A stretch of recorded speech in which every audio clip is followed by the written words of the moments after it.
Basi karibu tena katika mahubiri ya ibada ya leo. Leo siku ya Jumapili tarehe 5 Aprili 2020. Somo la leo, kichwa cha somo la leo ni hiki hapa. Kichwa cha somo la leo ni hiki hapa. Hukumu mbili. Kiti cha Kristo na kiti cha Mungu Baba. Kichwa cha somo ni hiki hapa. Hukumu mbili, yaani kiti cha hukumu cha Kristo na kiti cha Mungu Baba. Somo la leo kichwa chake ni hukumu mbili, kiti cha Kristo na kiti cha Mungu Baba. Ili ni somo la kimsingi, ni somo la kidoctrine. Doctrine ni mafundisho ya msingi wa imani, mambo yanayohusu imani zetu, misingi yake mikuu. Maisha ya Mkristo yote yule, maisha ya wanadamu yote yule, au Mkristo sio Mkristo, yana hatima. Yana hukumu nyuma yake, baada yake. Sasa asili ya ile hukumu, utendaji wa ile hukumu utafanyika lini, nani ataufanya, matokeo yake ni nini? Ni kitu ambacho kwanza Wakristo hawajui, lakini Biblia imeisema mara nyingi sana. Tuna jukumu la kujua hizo habari. Ni sawa na mwanafunzi ambaye maisha ya mwanadamu ni kama mtihani. Kama mwanafunzi anayesoma lakini hajui siku ya mtihani, hajui mtihani utakuwa saa ngapi, hajui mtihani matokeo yake ni nini, hajawahi kufanyia majaribio, hajui chochote kuhusu mtihani, lakini anasema ni mwanafunzi. Sasa kanisa la kweli haliwezi likaruhusu maisha ambayo hatujui mtihani wetu wa baadaye utakuwaje.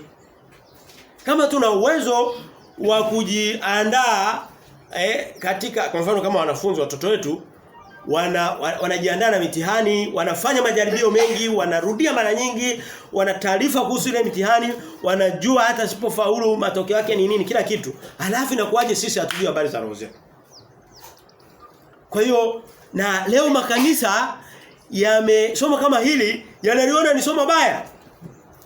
Na Wakristo wanaona usipowaambia Mungu anaenda kukubariki leo, mleteni sadaka zenu Mungu awapende, mleteni, yani usipogusa hivyo vitu ukaenda katika maandiko ya Mungu unaonekana uhubiri sawa sawa. Sasa sijui kama ni kanisa la Kristo tunahubiri Biblia.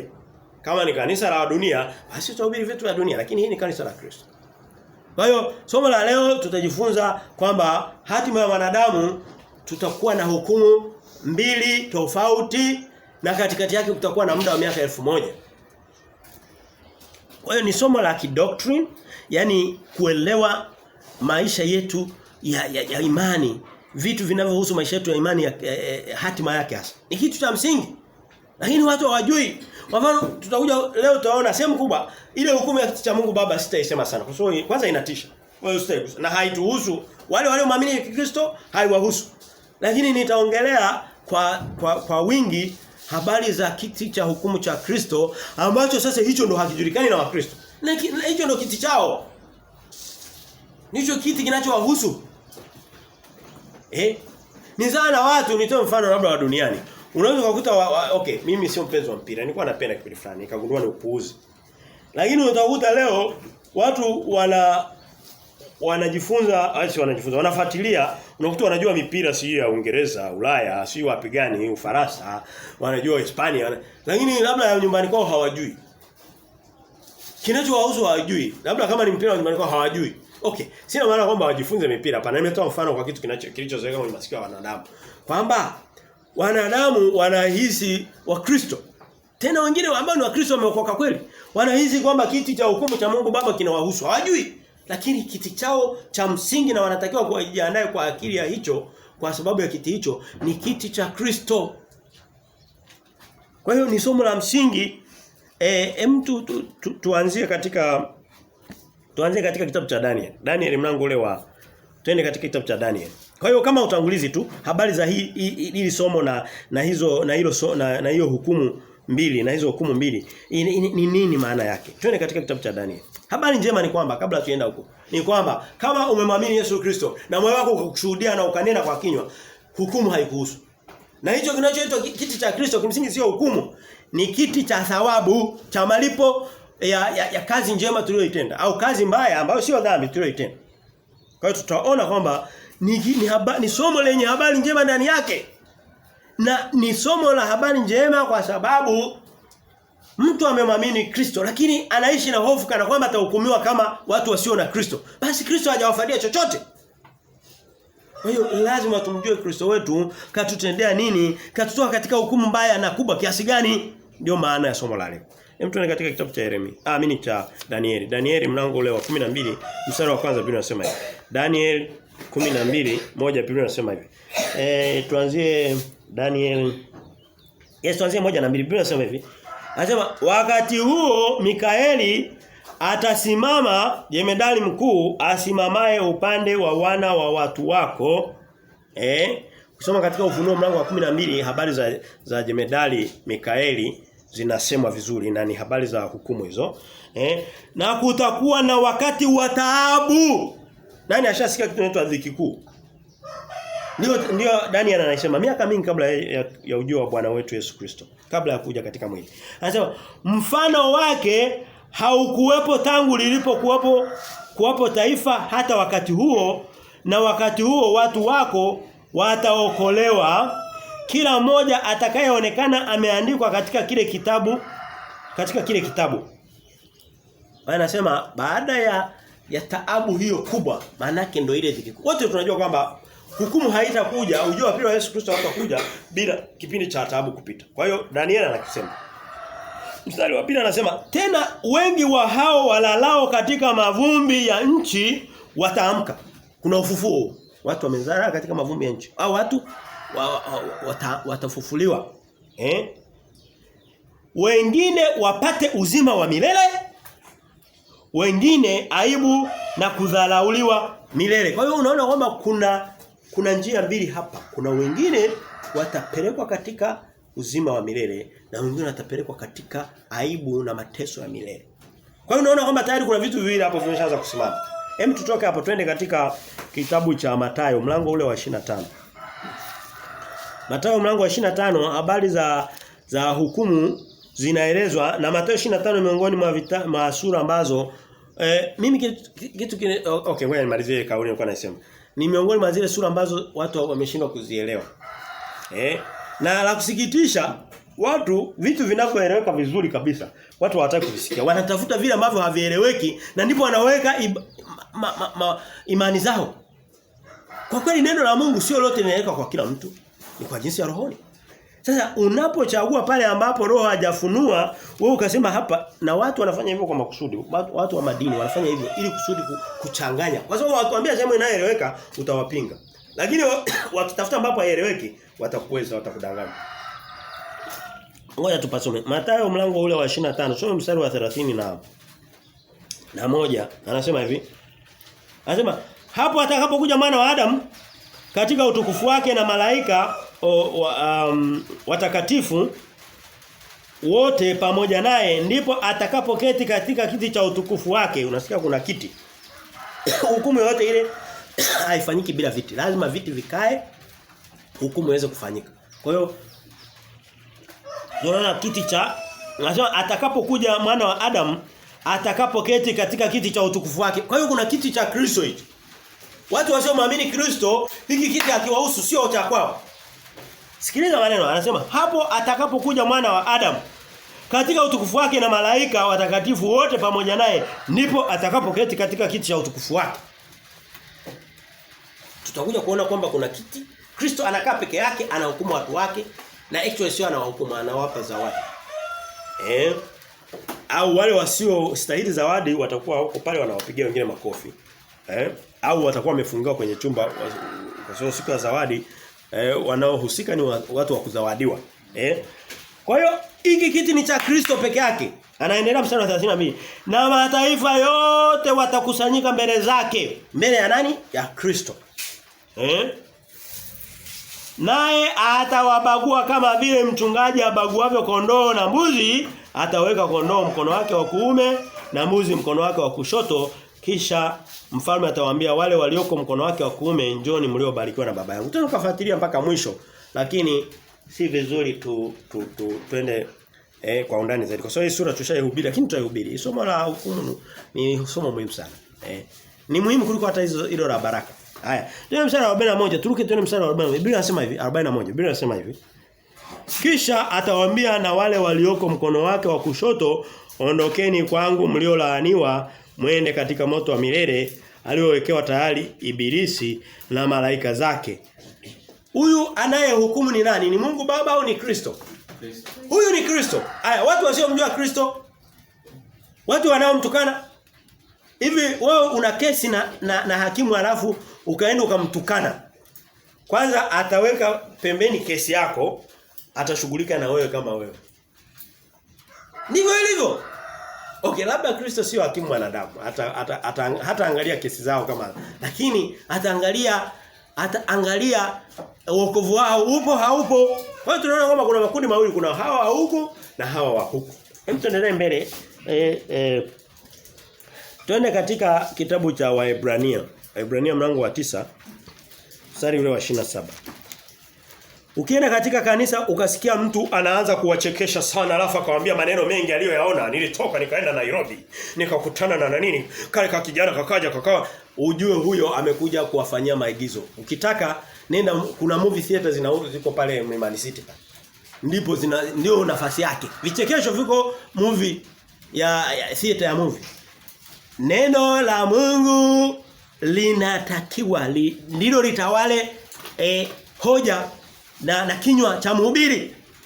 Lakini lazima pia afafanue. Mfano hapa tumeshafafanua vitu vingi. Lakini ukifanya unafafanua kwa akili zako bila kulinganisha neno kwa neno, ndipo utatengeneza hayo makanisa tunayoyasema kila leo. Tuende katika kitabu cha Waebrania mlango wa 9 mstari wa 27. Biblia inasema hivi. Waebrania 9:27.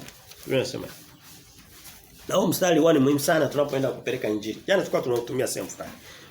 Anasema, na kama vile watu walivyowekewa kufa mara moja na baada ya kufa hukumu. Nani anahisi kwamba baada ya kufa hakuna hukumu kulingana na neno la Mungu? Kuna hukumu. Naweza nikasema ni kama vile wanafunzi wanavyosoma na baada ya kumaliza mtihani. Bila kuwa na mtihani huna shule. Bila kuwa na hukumu huna dunia. So kuna watu wanafanya fujo duniani. Mungu lazima anasema, Biblia inasema katika kitabu cha Ufunuo, anasema mlango wa 13, anasema sehemu fulani, anasema hivi, Mungu atakuja kuharibu wale walioharibu dunia. Watu walioharibu dunia. Kuna watu wameharibu dunia. Watu wamefanya uzinifu duniani. Watu wamekuwa wezi, watu wamekula rushwa, watu wameua, wametukana, watu wamejiinua na viburi. Sasa hivyo vitu vyote Mungu lazima aje aviweke kwenye mizani. Ndio tabia ya Mungu. Sasa tutakuja kuona sasa tunapoendelea na somo la leo kwamba kama Kristo asingekuwa amekuja, kama Kristo asingekuja akatupa neno lake na wokovu wake, hiyo kesi ingetushinda wote. Wote tungeanguka kwenye hukumu. Kwa hiyo tunaona kwamba kila mwanadamu lazima baada ya kufa na anasema kufa ni mara moja. Wewe ukafa mara mbili. Kuna watu unasikia amekufa, si amefufuka. Ile anakuwa tu amezimia, lakini kimsingi kufa ni mara hii. Kama ilivyo kuzaliwa ni mara hii. Vile vile na wokovu ni mara hii. Moja. Siku ya kuokoka ni hii. Siku ya kumwamini Kristo moyoni na kukiri kwa kinywa ni siku moja. Siku ya kuzaliwa mtoto ni siku hii. Siku ya kufa ni siku hii na siku ya hukumu ni siku hii. Yaani hakuna siku nyingine kwamba labda ngoja tutarudia ili tukio, hapana. Kwa hiyo tunaona anasema kama vile watu walivyowekewa kufa mara moja na baada ya kufa hukumu, hakuna kitu kingine nje ya hukumu. Kwa hiyo tunaona kwamba ni muhimu sana tukajua kwamba sasa kama ni mtoto makini lazima ajue mtihani wake utakuwaje. Huu mtihani utakuwa wa masaa mangapi? Je, wale ukishaufanya kabla walianguka, walifaulu? Ni mgumu, ni mwepesi? Vile vile lazima tujue hatimaye. Na Biblia ndio inatuambia. Sasa hem tusome katika kitabu cha Mathayo lango ule wa 16. Mathayo 16 anasema. Mathayo mlango wa 16:26. Huu ni mstari muhimu pia kwa Injili, lakini tusikie tena leo. Mathayo 16:26 Biblia inasema hivi. Anasema kwa maana atafaidiwa nini mtu akiupata ulimwengu wote na kupata hasara ya nafsi yake? Au mtu atatoa nini badala ya nafsi yake? Ngoja nimetoa mfano kwa shule, watoto wanaposoma shule. Kuna faida gani kwa mfano mtoto akienda akasifiwa kwamba mtoto ana akili sana, amefaulu kila kitu yuko vizuri, alafu siku ya mtihani akapata 0. Kutakuwa na faida yote kwamba alipokuwa shule alikuwa anakuwa wa kwanza alafu akapata mtihani wa mwisho 0? Vile vile Biblia inasema hivi, mtu atafaidiwa nini anapokuwa anaishi duniani, vitu vyake vinaenda sawa, kila kitu anafaulu, anafanya nini, alafu siku ya mtihani anaanguka. Mtu atafaidiwa nini? Kwa hiyo ni vizuri kutumia muda wetu wa kabla ya mtihani kujiandaa kwa ajili ya ule mtihani. Na ukiona kanisa halifanyi hili zoezi, ujue halikutuma na Kristo. Labda limetumwa na matumbo yao. Labda limetumwa na kiburi chao. Labda limetumwa na shetani tu kwamba nenda mkaweke giza pale mkapoteze watu. Kwa hiyo lazima tuone. Na somo kama hili huwezi ukatoka bila kuelewa na kuhakikishia. Kwa sababu hata ukilala nitakuamsha. Hata ukilala nitakuamsha. Na kitu kizuri, neno la Mungu likishapenya kwenye masikio, hata ufanyeje linafanya kazi. Ni zala mtu uchukue mbegu, uitupe kwenye udongo, uweke na maji, alafu kuwe na hewa. Lazima itaota tu. Hata kama hujapalilia, hata kama hujatifua inaota, hata kama itaota juu, hata juu ya sehemu ngumu kama ya sakafu inaota. Neno la Mungu likishaingia tu likapenya ndani yako, lazima lifanye kazi. Haipo kulikataa. Haipo. Kwa hiyo Biblia inasema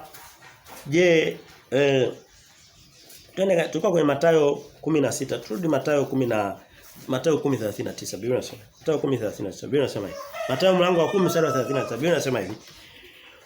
Mwenye kuiona nafsi yake ataipoteza, naye mwenye kuipoteza nafsi yake kwa ajili yangu ataiona. Yaani Yesu anasema hivi, nafsi zetu hizi zitapishana.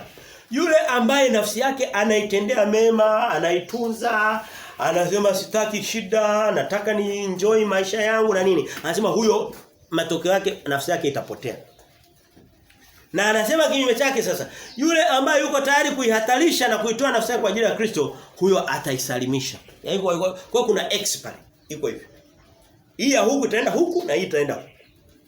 Nani aliyeelewa alichosema Yesu katika 39? Ngoja nisome tena, nasema hivi. Mlango wa 10 Mathayo 39 nasema, mwenye kuiona nafsi yake ataipoteza. Kuiona ni kule kuiwezesha, kuitunza, kuifurahisha. Tunapokuwa tunamtumikia Kristo, tunapokuwa tunaenda kwa Kristo, tusiweke sana mbele maisha yetu na nafsi zetu. Kwa sababu tutakuwa tunaipeleka kuharibikiwa. Anasema mwenye kuiona nafsi yake ataipoteza. Naye mwenye kuipoteza nafsi yake kwa ajili yangu, kwa ajili ya Kristo, ataiona. Ataiona. Sasa unaweza kutoka hapo ukahukumiwa na wanadamu. Sio ninyi tu, ili somo linafuatiliwa na watu walioko mbali. Yule mtu anahubiri vibaya. Sasa mimi nimehubiri vibaya, maneno ni ya kwangu. Haya maneno ya kwangu. Ni ya nani? Si ya Kristo. Ni amesema kwamba ataweka X. Walioko huku watenda huku na walioko huku watenda huku. Anasema mwenye kuipoteza nafsi yake kwa ajili ya Kristo.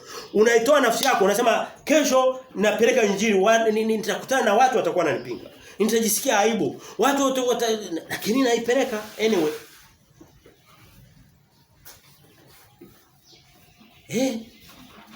Mtumishi jana mmepeleka injili pale. Nafsi zenu zilikuwa zinafurahia kwa kuipeleka pale. Mlikutana na vitu vigumu. Jana tumekutana na watu pale walikuwa wanatutukana pale. Si ndio? Mungu anasema katika nyakati hizo ndipo unapookoa nafsi yako. Sasa kama Kristo akisema, mimi nafikiri ni vizuri kusikia. Akisema tusiposikia maana yake tutakuwa tunatafuta kitu kingine. Hem, tuende katika zile hukumu, na hizi hukumu naomba nirudie tena. Kwa mtu ambaye akiamua kumfuata Kristo, hakuna hukumu mbele yake.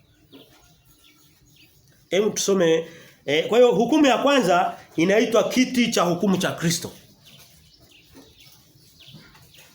Maki ulikuwa utangulizi. Kiti cha hukumu cha Kristo. Hem, tuende katika kitabu cha, na hii tumesema sio hukumu.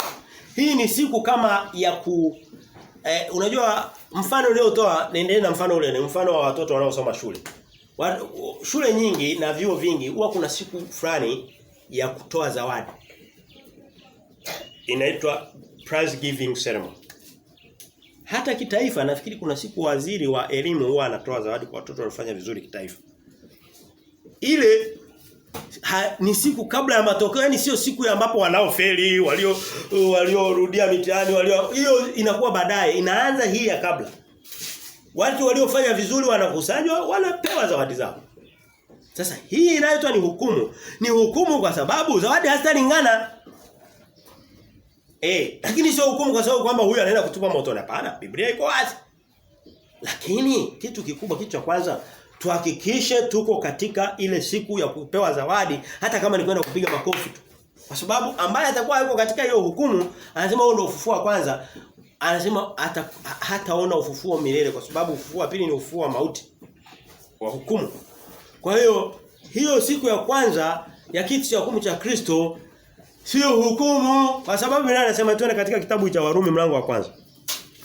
Warumi mlango nimesema wa kwanza, hapana, twende wa 8. Warumi 8 anasema mstari wa kwanza. Warumi 8 mstari wa kwanza anasema hivi. Anasema sasa basi hakuna hukumu ya adhabu juu yao walio katika Kristo Yesu. Nani amesikia maneno? Hakuna hukumu ya adhabu. Hakuna adhabu. Siku ya kutoa zawadi kwa washindi, hata atakayepewa mkono tu, kwa mkono tu bila kupewa kitu chochote, hapewi adhabu yoyote kwa sababu ni mshindi. Lakini sheria yake ni kwamba sasa basi hakuna hukumu ndani ya adhabu juu yao walio katika Kristo. Tutaona kuwa katika Kristo ni nini? Sio kusema kwamba mimi ni Mkristo, sio kusema kwamba mimi naenda kanisani, hapana. Kuna vitu Kristo anavitaka tuifanye. Twende katika kitabu cha Warumi mlango huo wa 8, twende mbele kidogo wa 10, mstari wa 9 Biblia inasema hivi. Warumi 10:8. Huu mstari sikuwa nimeweka kwenye mahubiri ya leo, lakini wewe tuweke utusaidie. Mstari wa 10 anasema hivi. Warumi 10, nimesema Warumi 10 mstari wa 9. Warumi 10 mstari wa 9. Biblia inasema hivi. Kwa sababu ukimkiri Bwana Yesu kwa kinywa chako na kuamini moyoni mwako ya kuwa Mungu alimfufua katika wafu, utaokoka. Kwa mfano, mstari kama huu unaweza kukuta mataifa karibu yote ya bara la Asia hauwahusu, kwa sababu hakuna anayemkiri Yesu Kristo kwa kinywa. Na unaweza kusema hivi ni swala gumu sana. Hili swala ni gumu, ndio litakafanya watu washindwe kuokoka. Watakuwa hawajamkiri Yesu Kristo moyoni na wala hawajamkiri moyoni na kumkiri kwa kinywa. Watashindwa na adhabu, yani siku ya zawadi hawataingia hapa kwa sababu hawako kwenye kundi la Kristo. Somo la leo sio kufundisha wokovu kama wokovu, lakini huwezi kaongelea watu kuwa katika Kristo bila kugusa vitu vichache kuhusu wokovu. Somo la wokovu ni somo jingine kidogo liko tofauti. Sasa tuje tuangalie kile kiti cha Kristo kimekaaje. Twende katika Wakorinto wa pili. Okay, bila kabla ya kwenda hata kwenye Wakorinto wa pili, twende katika Yohana mlango wa 9. Kabla ya kwenda Wakorinto wa pili, twende Yohana mlango tufanye mlango wa 8. Yohana 8, yani 8:51 Biblia inasema hivi. Yohana 8:51 Biblia inasema. Yohana 8 mstari wa 51 Biblia inasema hivi.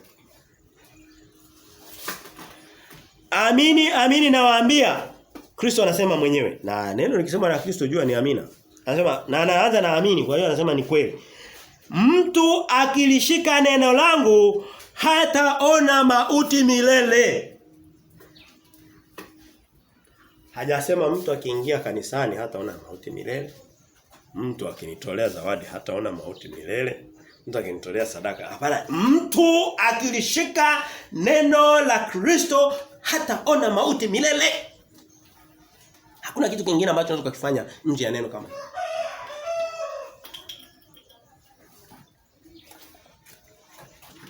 Kwa hiyo tunaona kwamba siku ya hukumu Kristo atakuwa tayari ameisha kuingiza katika orodha ya washindi. Twende kuangalia wale washindi wanapatikanaje. Twende katika kitabu cha Wakorinto wa pili.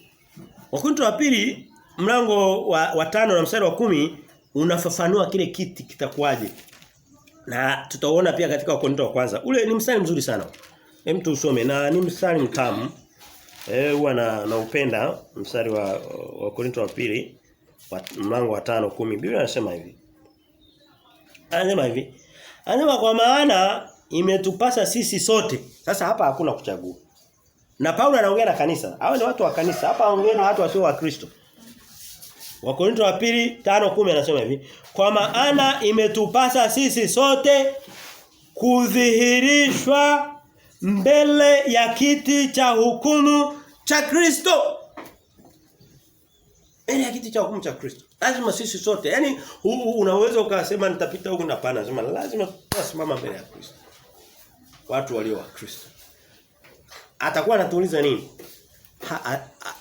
Hata tuuliza kwamba mmeokoka mjaokoka kwa sababu ni wa Kristo. Atakuwa anatuuliza muda niliowapa mliufanyia kitu gani? Wewe wakati wenzako wanasoma wanapata A, wewe ulikuwa unacheza, wewe umeokoka ndio ulikuwa darasani ndio, lakini ulikuwa unapata 0. Lakini unasoma. Maana hiyo ni tofauti na mtu sasa ambaye hakuja shuleni kusoma. Maana hawa ni watu wote walioingia kwa Kristo, wakaorodheshwa, wakaandikishwa kwenye darasa la Kristo. Lakini anaenda kuwauliza waliofaulu, waliofeli. Lakini wote wanapata vyeti hao. Ile sasa wengine watapata zawadi. Anasema sote tutasimama katika kiti cha hukumu cha Kristo ili kila mtu apokee zawadi maana. Ijara ni zawadi. Mbele ya kiti cha hukumu ya Kristo sio adhabu, ni ijara. Ijara ni Kiswahili cha Biblia kinachomaanisha zawadi au thawabu wakati mwingine, lakini hasa zawadi. Ijara ya mambo aliyotenda kwa mwili kadiri alivyotenda, kwamba ni mema au ni mabaya. Sasa watu wengine wanasema unaona sasa mambo mema na mabaya. Mambo mema na mabaya Biblia haimaanishi dhambi. Inaongelea tu ubora na faida ya kile kitu. Kwa mfano, mtu unaweza kukaa kanisani unamwimbia Kristo nyimbo za upuuzi. Biblia inasema katika kitabu cha Mhubiri, nyimbo za upuuzi mlango wa 5. Mlango wa 7. Lakini zikawa hazina faida. Twende maana ya mambo mema na mabaya, maana hapa ni thawabu. Thawabu kama anasema kama mtu ametenda mambo mema au mabaya, alafu anaenda kupewa zawadi, maana yake itakuwa haina maana kwa sababu huwezi kuwa umetenda mabaya ukapewa zawadi. Lakini Biblia inatumia neno. Twende katika ili ni somo kidogo sasa linaenda ndani kidogo. Linaenda ndani ya watu wengi wanaoweza kuelewa wanapokaa hapa. Lakini mimi naamini uliyekaa hapo ukitulia kidogo utalielewa. Twende katika kitabu cha Walawi mlango wa 27:18. Mungu anaposema mema na mabaya katika muktadha wa vitu, matendo, anakuwa hamaanishi dhambi, anamaanisha thamani ya vitu. Kwa mfano mtu anayepeleka injili thamani yake hafanani na mtu anaenda kanisani akakaa tu. Hapana. Wote ni wa Kristo ndio, lakini mmoja mambo yake ni mazuri, yanaleta faida kubwa kwa Kristo, mengine ni si hasara, si faida. Yapo tu. Kuna Wakristo ambao wapo tu. Yaani huwezi kumhukumu kwamba sio Mkristo, lakini pia hana kitu cha kupewa thawabu. Huwezi, yani hastahili zawadi. Ametenda kiwango cha chini kabisa. Ni kama mwanafunzi anaenda na faulu anapata labda C, ambayo yani ukisema amefeli hajafeli, lakini hana ubora wote. Ndio sasa mema na mabaya. Twende katika kitabu cha Walawi, nitasoma sehemu moja na labda na Yeremia, si muda kama utaruhusu. Lakini nadhani utaruhusu. Utaruhusu. Twende katika kitabu cha Mambo ya Walawi. Mwanzo, Kutoka, Mambo ya Walawi, kitabu cha 3, mlango wa 27, mstari wa 14. Biblia inasema hivi. Tusikie mambo Mungu anaposema mambo mema na mabaya anamaanisha gani? Walawi 27 mstari ule wa 14. Biblia inasema hivi. Walawi 27:14. Anasema hivi. Na hapo ni vitu tunavyompa Kristo, tunavyompa Mungu, tunavyovitoa kanisani labda. Anasema au matendo tunayotenda labda Ukristo wetu, thamani ya Ukristo wetu mbele za Mungu. Ni Ukristo lakini je thamani yake? Anasema hivi. Na mtu atakapoiweka nyumba yake iwe wakifu kwa Bwana. Yaani kuna kitu labda muda wako umempa Bwana. Nyumba, Biblia inasema miili yetu vile vile ni miili yetu ndio nyumba ya Bwana. nini? Anasema ndio hekalu la Roho Mtakatifu. Anasema kwa hiyo unasema huu mstari ukauweka katika maisha ya rohoni kwa maana kwamba ni miili tunayoitoa yetu, Ukristo wetu tunampa Kristo. Ndipo kuhani ataihesabu kima chake hiyo nyumba ikiwa njema ikiwa mbaya. Kama kuhani atakavyohesabu kima chake ndivyo itakavyokuwa. Kwa maana kwamba kuhani anasimama katika nafasi ya Kristo. Je, mambo tuliyomtendea Kristo. Tayari ni wa Kristo ndio. Je, ni yana thamani? Ni nyumba yenye thamani na mamilioni na visenti? Ni nini? Yaani ni ubora. Je, huyu mtu anastahili zawadi kwa kutuletea hiki kitu? Lakini yupo katika wokovu huyu. Na ndivyo Wakristo wengi walivyo. Wanakuwa katika Kristo lakini hawana thawabu, lakini wana wokovu. Wokovu peke yake hautoshi. Wokovu ni kwenda mbinguni, lakini mbinguni kutakuwa na watu ambao watakaa katika viti na miji mingi. Kwa mfano Mungu anasema alitupa talanta. Wengine akawapa talanta 10, wengine 5. Anasema wale waliokuja na talanta nyingine 5, Mungu anasema vema mtumishi mwema, nenda ukatawale katika miji 10. Mwingine wa talanta 2 nenda katawale katika miji 2. Mwingine ambaye hakuleta talanta anasema huyo sasa ndo anashughulikiwa. Sasa Mungu anaangalia ni nani tumpe talanta 10. Atakuwa anapima wa talanta zetu. Yani tumemfanyia nini Kristo ili kusudi tupate miji 10 ya kutawala au miji 2 au tuwe wananchi wa kawaida ambao sio viongozi. Yani tunatawaliwa. Mbinguni hapo kutakuwa na command vile vile. Amiri jeshi mkuu atakuwa Kristo. Kwa hiyo ndio hizo habari. Kwa hiyo tunaona tukirudi katika Wakorintho wa pili mlango wa 5 mstari wa 10 anasema hivi, kwa maana imetupasa sisi sote kudhihirishwa mbele ya kiti cha hukumu cha Kristo ili kila mtu apokee ijara zawadi ya mambo aliyotenda kwa mwili kadri alivyotenda. Kwa hiyo ambaye alitenda 0 anapata 0 yake. Aliyepata 90 anapata zawadi ya 90.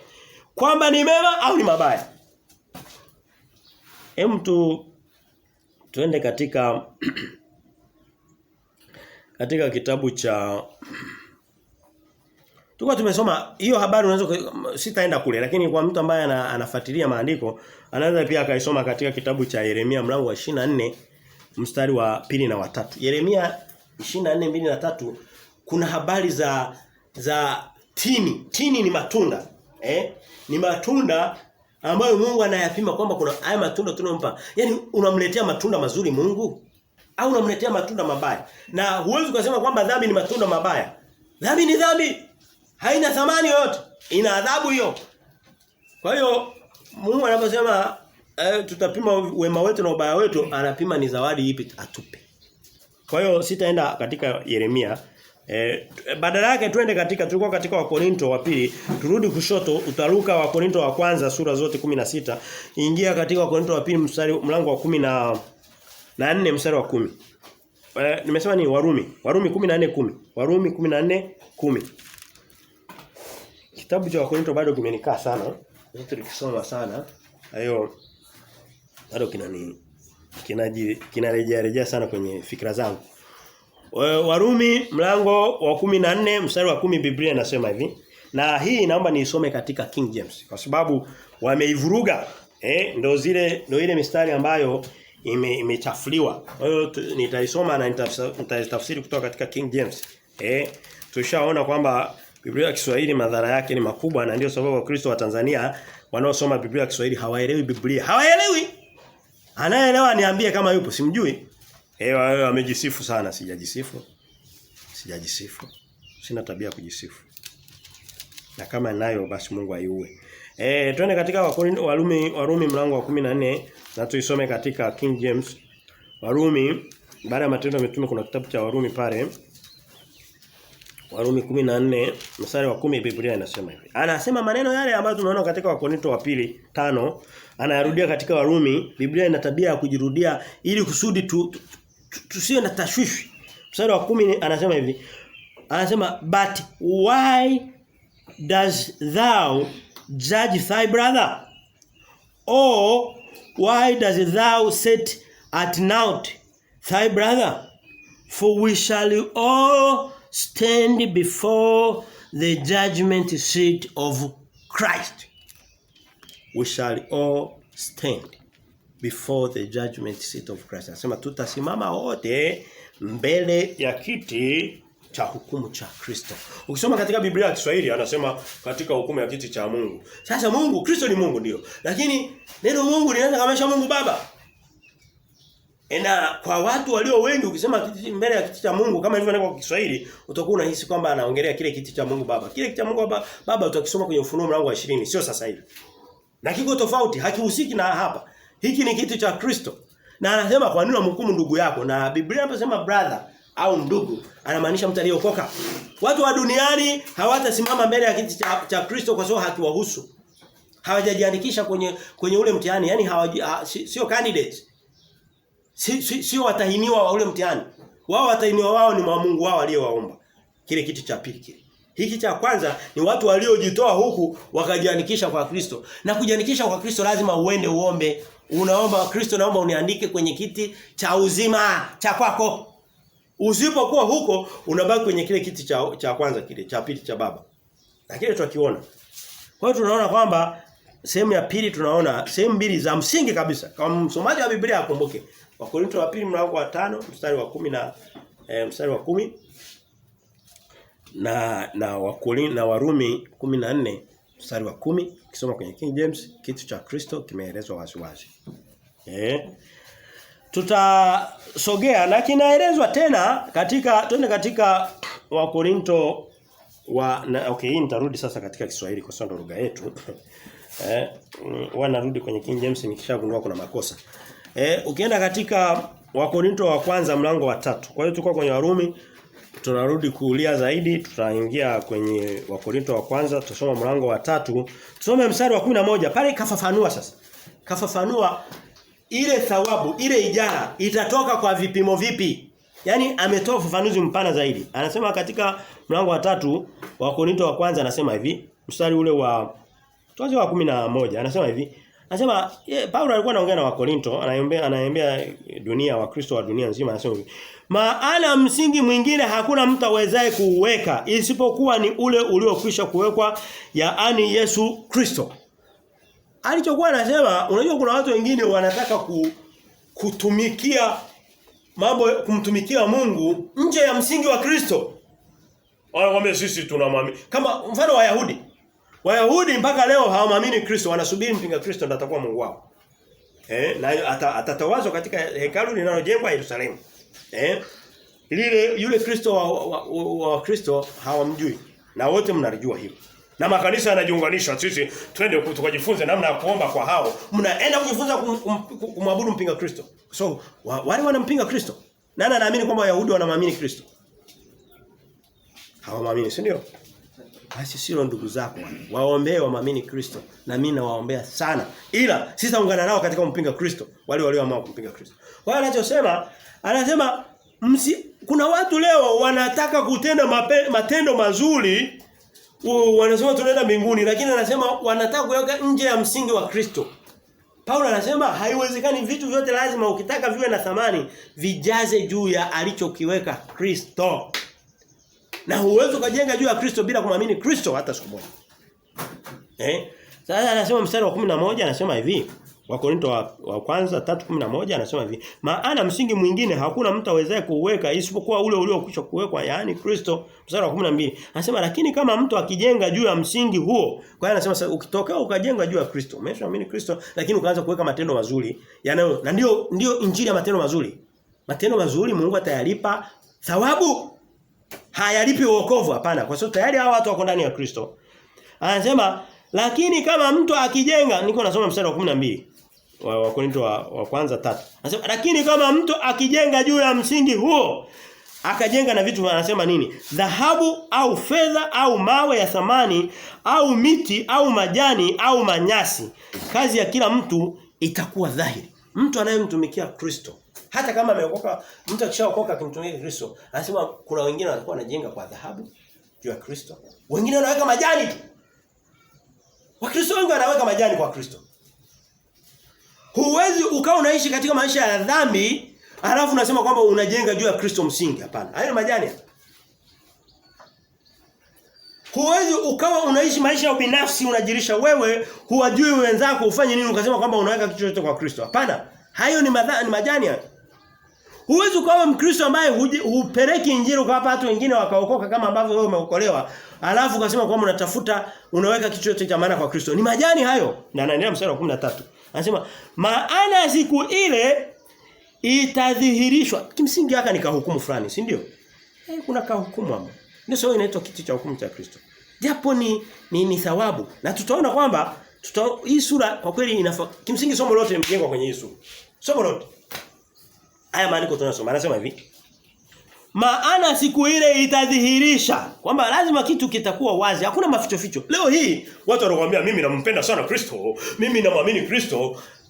Haiko dhahiri. Anayempenda Kristo huwezi kumjua. Unaweza hapa tunapeleka injili tunafanya nini? Watu wanatushutumu wanasema wale wana mapepo wajinga wapumbavu. Lakini anasema siku ile Mungu atadhihirisha vile vitu wazi wazi. Hakuna mtu kujisema anajisifia mimi ni wa Kristo wakati sio wa Kristo. Anasema hivi. Maana siku ile itadhihirisha kwa kuwa yatafunuliwa katika moto na ule moto wenyewe utaijaribu kazi ya kila mtu ni ya namna gani. Mimi nilikuwa nampenda Mungu. Anasema Mungu ataichoma. Sio wewe, anasema ni kazi yako. Kazi tuliyoitenda itajaribiwa kwa moto. Kama dhahabu, wataalamu masonara wanachokifanya, dhahabu na vitu vya thamani lazima vijaribiwe na moto. Sasa kile kama ni dhahabu safi inatoka ikiwa haijaungua. Kama kuna bati inaungua. Kama kuna udongo unatoka mpaka inabaki dhahabu safi. Kwa hiyo anasema Kristo ataipiga moto. Sasa naendelea mstari wa 14. Kazi ya mtu aliyoijenga juu yake ikikaa atapata thawabu.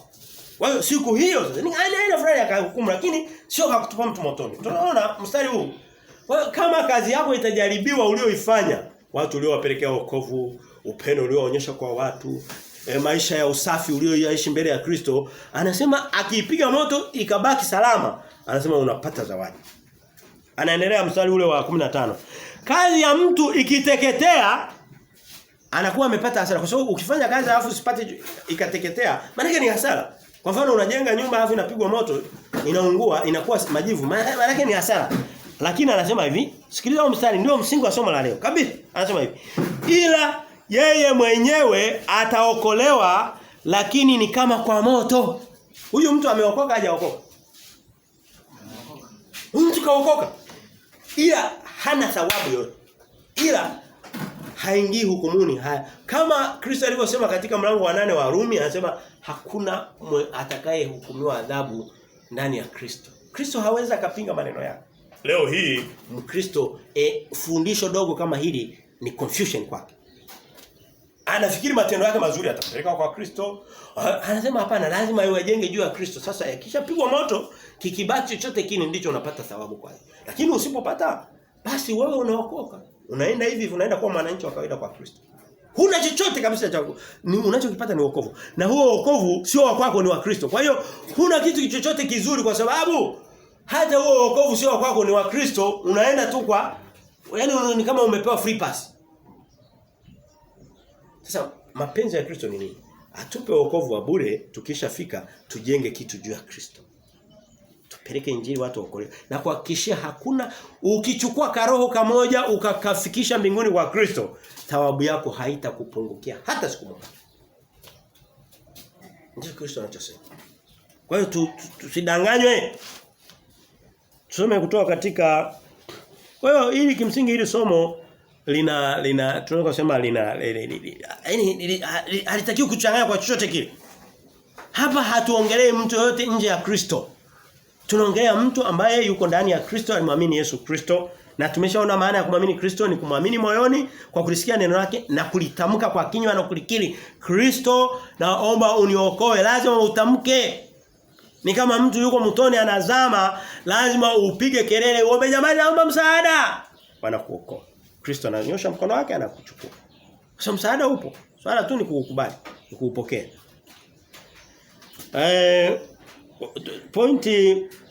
Kuna pointi ya katikati kabla ya kwenda kwenye hukumu lakini ya pili ile ambayo haituhusu lakini vizuri tuijue kwa sababu inaweza katuhusu kwa sababu sio kila anayesema Bwana atakayeingia ufalme wa mbinguni. Tunasema tuna Kristo lakini kweli hatuna. Lakini tuna nafasi pia kutengeneza na Kristo. Somo kama hili nina uhakika ni zuri kuliko la kwenda kuambia wote mmeokoka Mungu anawapenda. Hapana. Anasema kila mtu ajichunguze, je, yuko katika Kristo? Anasema katika kitabu cha Warumi. Somo kama hili linatusaidia pia kujichunguza. Lakini kama umemwamini Yesu Kristo hutakuwa na mashaka. Unaweza kuwa na wasiwasi hapa na pale. Ni kweli sio, lakini neno lake litakuthibitisha. Yeye anasema Roho anashuhudia ndani yetu kwamba kweli sisi ni wana wa Mungu. Lazima Roho akushuhudie. Lakini tukitembea ndivyo sivyo, wakati mwingine shetani anatushuhudia. Ndio, anatupa hofu. Lakini sio kila hofu inayokuja kwamba kweli hatukuokoka, hapana. Unaweza ukatembea vibaya karibu na shetani akakwambia wewe unamwamini Kristo, mbona uko kwangu sasa?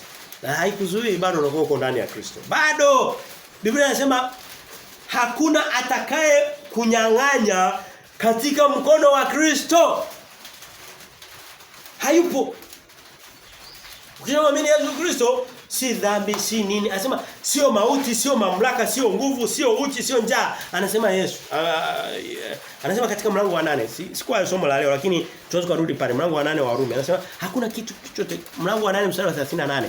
Hem, twende pale. Sije tukatoka hapa tuna wasiwasi. Anasema mlango wa 38 anasoma hivi. Warumi 8:38 anasema hivi.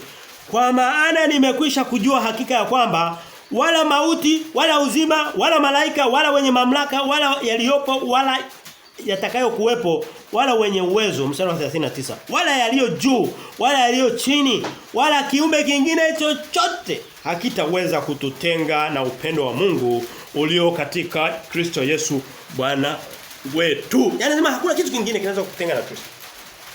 Iwe hata kama ni dhambi. Lakini je, tumeandika kweli katika Kristo? Tumeamini jina lake kwa kusikia neno na kulikiri. Na tunalikiri neno la Kristo namna gani? Unaweza kuongozwa na mtu. Unaweza ukachukua maandiko kama umetulia vizuri ukaelewa, ukaingia kwenye chumba chako ukamwambia Kristo, leo hii tarehe hii ninakuomba, inawezekana nilikuwa naishi na wewe, nilikuwa natembea na wewe lakini sikuwa kwenye kundi lako. Kama akina Yuda Iskariote. Yuda Iskariote alikuwa, Biblia inasema hakuwahi kumwamini Yesu Kristo. Lakini alikuwa anatembea na Kristo, alikuwa kanisani. Alikuwa anaishi. Mafarisayo walikuwa hekaluni kila siku, lakini walikuwa hawaendi na Kristo. Sasa lazima siku fulani, wakati fulani tukiwa watu wazima kwenye fikra zetu, wazima kabisa na tulisikie neno, baada ya hapo kumwambia Kristo, naomba utuandikishe. Hiyo siku isipokuwepo hatupo kwa Kristo. Hata yule mtu aliyekuwa kwenye msalaba mpaka alipomwomba Kristo anasema, Kristo nakuomba uniandikishe, usinisahau katika ufalme. Kristo anasema utaingia. Hakushuka msalabani kwenda kubatizwa kufanya nini? Aliomba wokovu, Kristo akampa wokovu. Lazima tuupate. Sasa baada ya hapo tujenge dhahabu juu ya Kristo ili kusudi tupate thawabu. Tujenge dhahabu tupate thawabu. Biblia inasema katika, sitaenda kule, nilikuwa nimeandaa mtende katika Zaburi ya 103. Mistari michache. Bado tuko katika kipengele kwamba tukiwa ndani ya Kristo hatuna adhabu juu yetu. Tunachotegemea ni thawabu, lakini kama hatukutenda vitu vyenye kustahili zawadi, tutaendelea kuokoka ndio, lakini hatutapata chochote atakapokuja Kristo. Tutakuwa kama unasubiri tu muda ufike, lakini huna chochote ukipata, ni wokovu tu. Zaburi ya 100 na nilikuwa nimeandika maandiko mengi lakini niache niyapunguze kwa sababu muda naona umeenda sana. Zaburi ya 103 mstari wa 12 Biblia inasema hivi. Anasema kama mashariki ilivyo mbali na magharibi ndivyo alivyotuweka dhambi zetu mbali nasi. Daudi alikuwa anasema kwa habari za Kristo. Anasema kama vile mashariki ilivyotengwa mbali na magharibi ndivyo ilivyo, kwamba havitaweza vikutane. Magharibi iko huku, mashariki iko huku. Anasema ndivyo na sisi tulivyotengwa na dhambi zetu.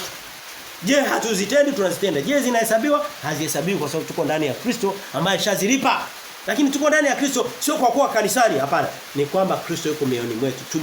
Tumemwamini na kumkiri kwa kinywa. Hiyo hatua ni ya lazima, tutairudia na kesho tutairudia na siku nyingine tutarudia. Tusije tukaangalia kwamba tukikaa kanisani tuko kwa Kristo, hapana.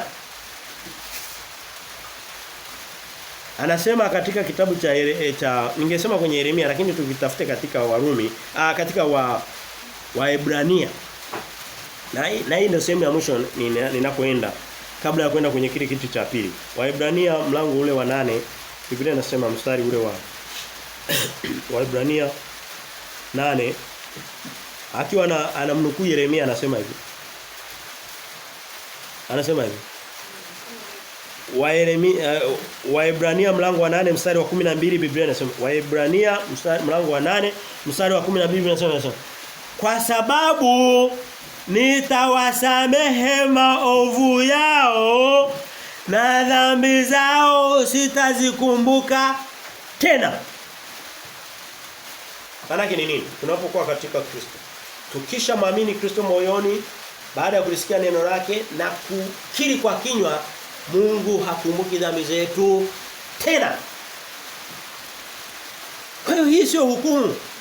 Somo la leo niwakumbushe lina hukumu mbili, kiti cha hukumu cha Kristo ambacho ni kiti cha thawabu na ndo tumemaliza habari zake. Kimsingi mtu aliyeokoka ndio sehemu yake inayomhusu. Sehemu ya pili, kwa sababu bado tunadili na watu wasiookoka duniani na makanisani, wao tuisome kiti cha hukumu cha Mungu Baba. Sasa hiki kinatisha. Mimi nikikisoma muda wote ninakiogopa. Twende katika kitabu cha Ufunuo. Kiti cha Mungu Baba hakisemisemi ovyo ovyo. Ni kikorofi kidogo. Mungu Baba, Biblia inasema Mungu wetu ni moto ulao. Na ni Mungu huyo ni Mungu mwenye upendo kuliko wote. Anasema kwa maana jinsi hii Mungu aliupenda ulimwengu hata akamtoa Kristo, akamtoa mwanawe wa pekee ili kila muaminie aokolewe, asipotee bali awe na uzima wa milele. Yohana 3:16 mstari muhimu kuliko yote kwenye Biblia kama itawezekana. Kwa hiyo ni Mungu mwenye upendo lakini ni Mungu pia mwenye hukumu kali.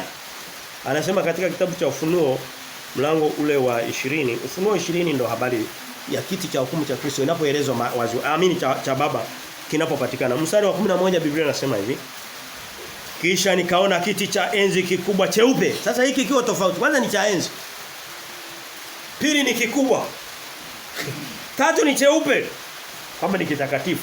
Yaani hakuna kitu kichafu na kidhaifu kitakachosimama pale. Anasema hivi, na yeye aketie juu yake ambaye nchi na mbingu zitakimbia uso wake na mahali pao hapa kuonekana. Nikawaona wafu wakubwa kwa wadogo wamesimama mbele ya hicho kiti cha enzi na vitabu vikafunguliwa na kitabu kingine kikafunguliwa ambacho ni cha uzima na hao wafu wakahukumiwa katika mambo hayo yaliyoandikwa katika vile vitabu sawasawa na matendo yao. Mstari wa 13. Bahari ikawatoa wafu waliokuwamo ndani yake na mauti na kuzimu vikawatoa wafu waliokuwa ndani yake. Wakahukumiwa kila mtu kwa kadiri ya matendo yao. Sisi hatutahukumiwa kwa matendo yetu. Kisha kwa ndani ya Kristo, matendo ya Kristo ndio yanayoonekana. Anasema Bwana atatuvalisha vazi la haki.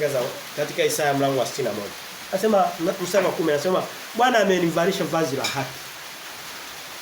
Biblia inasema hakuna hukumu ya adhabu kwa walio katika Kristo. Sasa hawa hawako katika Kristo. Na hii ni kitu tofauti. Anasema mstari wa 14 anasema mauti na kuzimu zikatupwa katika lile ziwa la moto. Hii ndiyo mauti ya pili ambayo inakuja baada ya ufufuo wa kwanza wa Kristo. Huu ni ufufuo na mauti ya pili. Na hawa watu wanaohukumiwa wakiwa wamekufa hawawi hai tena. Mtu akifa bila kuwa katika Kristo hata hukumu yake itafanyika akiwa amekufa bado.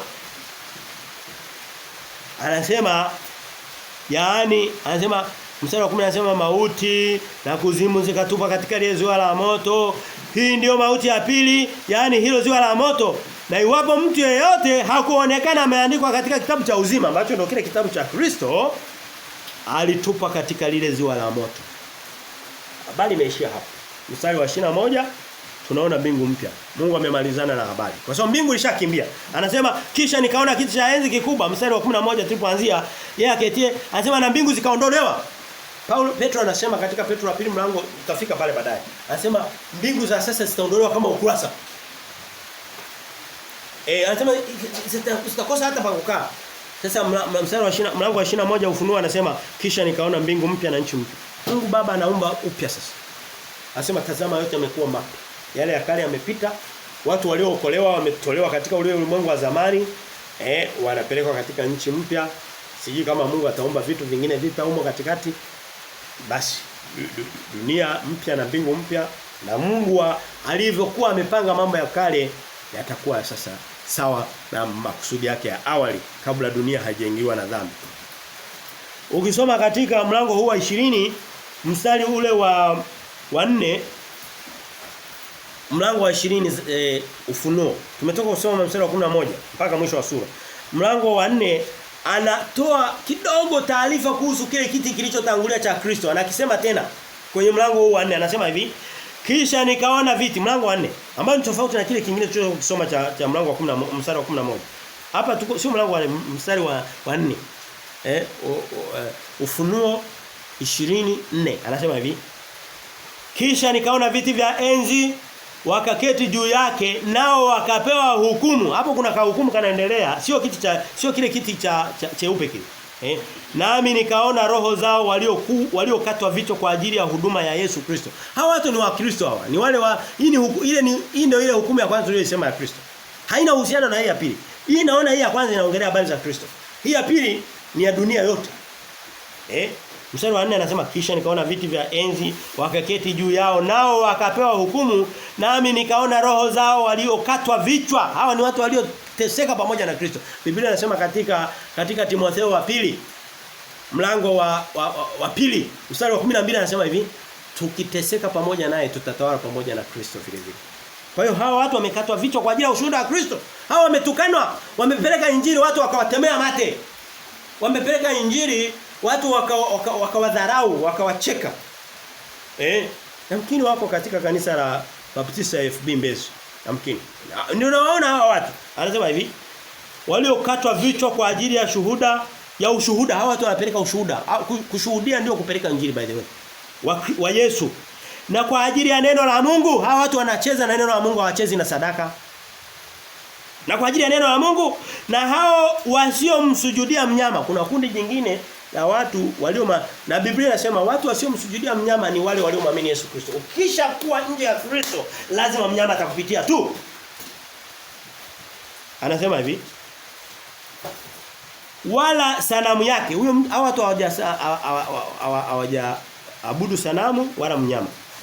Wala hawakuipokea ile chapa katika vipaji vya nyuso zao. Biblia iko wazi muda wote. Mtu yeyote atakayepokea ile chapa au atakayeabudu ile sanamu, kama inavyosema katika mlango wa 13 wa Ufunuo, anasema huyo mtu hawezi, na mlango wa 14 hawezi akapona.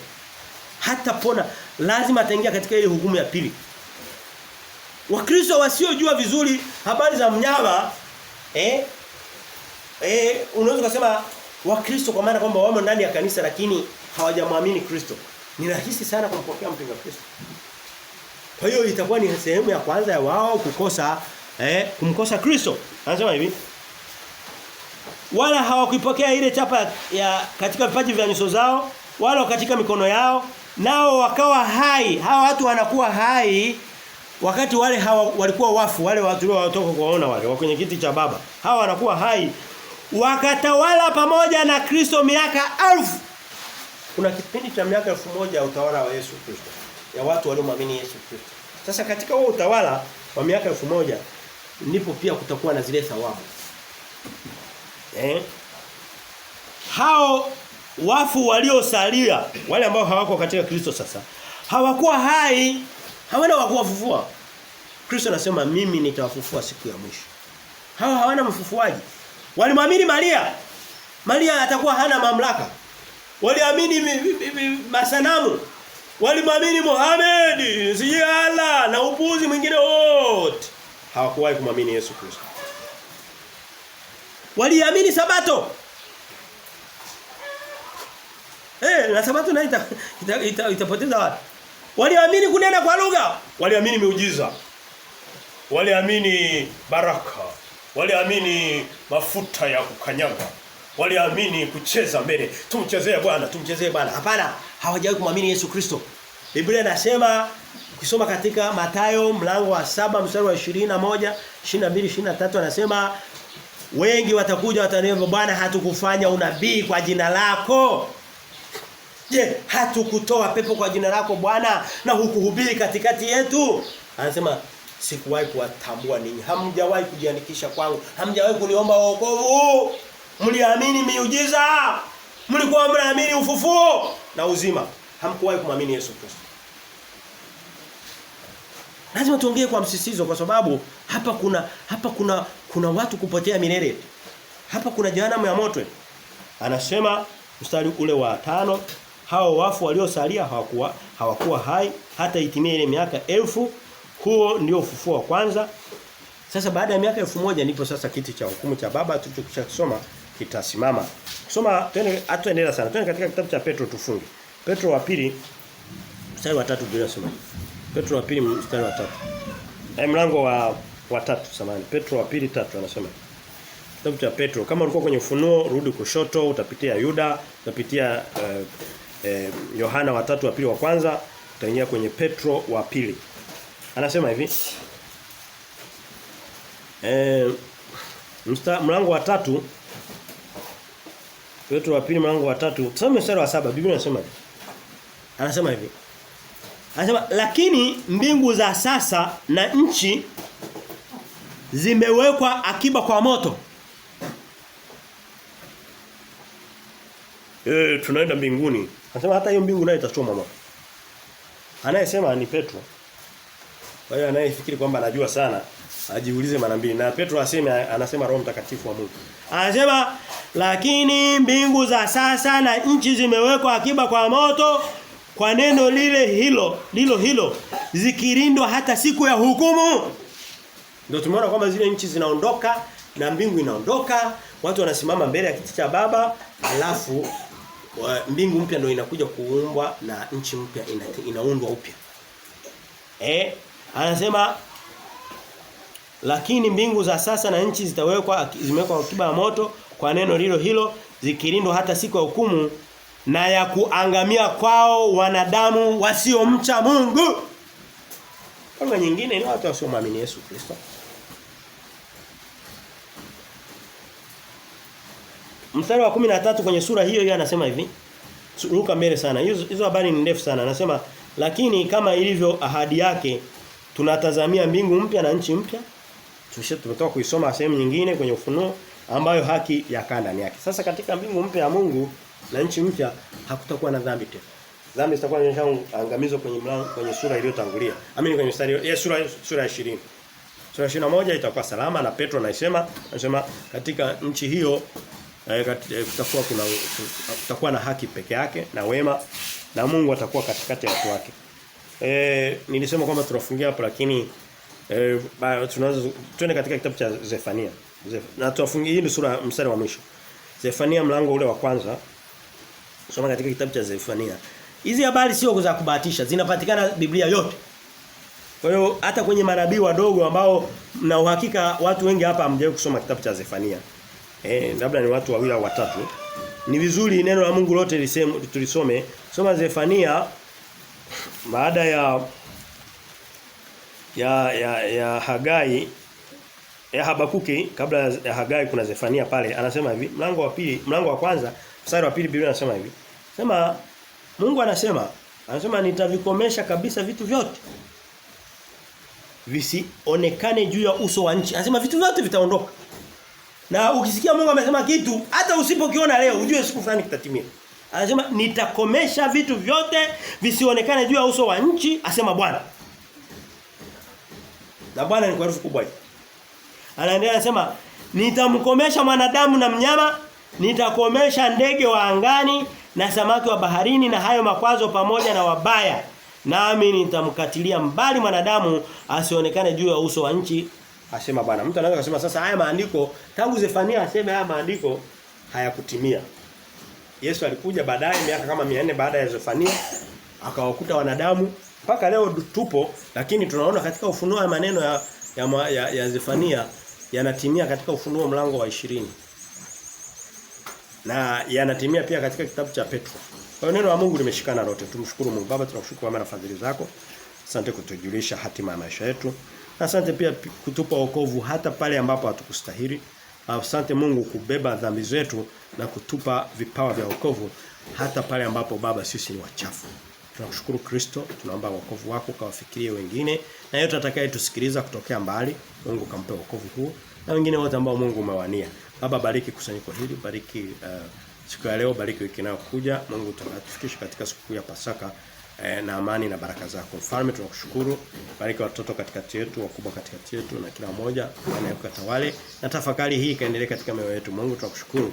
Ni katika jina la Baba na la Mwana na la Roho Mtakatifu tunaamini tunakupokea. Amen.